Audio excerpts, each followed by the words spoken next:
എല്ലാവർക്കും നമസ്കാരം. ഞാൻ അഗ്നയ സെന്തിൽ. ഇന്ന് ജൂലൈ 5 വൈക്കം മുഹമ്മദ് ബഷീർ ദിനാചരണം. നമുക്കറിയാം, മലയാള സാഹിത്യത്തിലെ ഏറ്റവും വായിക്കപ്പെട്ട എഴുത്തുകാരനാണ് വൈക്കം മുഹമ്മദ് ബഷീർ. ഏറ്റവും ജനകീയനായ എഴുത്തുകാരനാണ് അദ്ദേഹം. ഏറ്റവും വിലപ്പെട്ട എഴുത്തുകാരനാണ് നമുക്ക് ബഷീർ.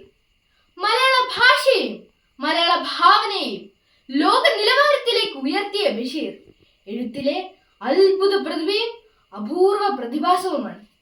സരള മനോഹരമായ ഭാഷയിൽ സാധാരണ മനുഷ്യന്റെ വേദനകളും വേദാന്തങ്ങളും സന്തോഷങ്ങളും സന്താപങ്ങളും ഒക്കെ അദ്ദേഹം ആവിഷ്കരിച്ചു. ചിരിയും തമാശയും എഴുത്തിൽ എപ്പോഴും അദ്ദേഹം ചേർത്ത് നിർത്തി. അദ്ദേഹത്തിന്റെ നർമ്മത്തിനകത്ത് വ്യക്തിയുടെയും സമൂഹത്തിന്റെയും വലിയ സങ്കടങ്ങൾ ഉണ്ടായിരുന്നു. എന്നാൽ വേദനകളെയും സഹനങ്ങളെയും ഒക്കെ സ്നേഹമാക്കി മാറ്റിയ എഴുത്തുകാരനാണ് അദ്ദേഹം.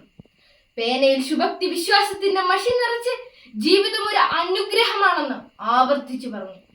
ദുരിതമനുഭവിക്കുന്നവർക്ക് പ്രതീക്ഷയല്ലാതെ മറ്റു മരുന്നില്ല എന്ന് തുറന്നു പറഞ്ഞു. ഏത് തരക്കാരും ഏത് പ്രായക്കാരും വായിച്ചു രസിച്ച പാത്തുമ്മയുടെ ആട് എന്ന നോവലിൽ ഈ പ്രത്യാശ മിന്നുന്നുണ്ട്, മെയ്യുന്നുണ്ട്. ആടിൽ പ്രതീക്ഷ അർപ്പിച്ച് ജീവിക്കുന്ന പാത്തുമ്മയെയും മക്കളെയും നമുക്കിവിടെ കാണാം. ഇതിലൂടെ വായനക്കാരെ സ്വപ്നം കാണാൻ പഠിപ്പിക്കുന്നു. അനുഭവ സമ്പത്താണ് ബഷീർ എഴുത്തിന്റെ ഏറ്റവും വലിയ കരുത്തും കാതലും.